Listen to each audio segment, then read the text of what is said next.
Hello दोस्तों, राधे राधे। मैं माला प्रजापति हमारे यूट्यूब चैनल में सभी दर्शकों का स्वागत करती हूँ, अभिनंदन करती हूँ।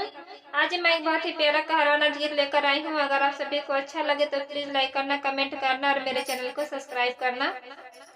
बेरिया की बेरी तू है बरजी ससुर दुवर मत लगाया, निबिया का पेड़ दुवर मत लगाया।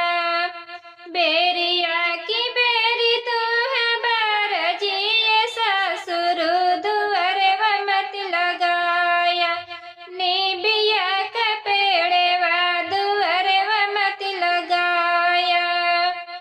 निबिया का पातिया गिरल आधी रातिया, ससुया बलिया बोल अइहा आधी रातिया, ससुया बलिया बोल अइहा आधी रातिया, ससुया बलिया बोल। बेरिया की बेरी तू है बरजी ससुर दुवर मत लगाया, निबिया का पेड़ दुवर मत लगाया, निबिया का पेड़ दुवर मत लगाया। बेरिया की बेरी तू है बरजी भासुर दुवर मत लगाया, निबिया का पेड़ दुवर मत लगाया, निबिया का पेड़ दुवर मत लगाया।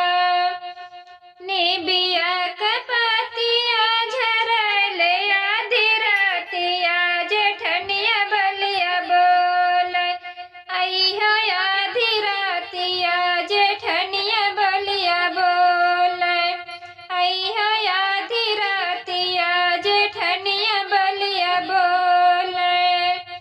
निबिया का पातिया झरल आधी रातिया, जेठनिया बलिया बोल अइहा आधी रातिया, जेठनिया बलिया बोल अइहा आधी रातिया, जेठनिया बलिया बोल।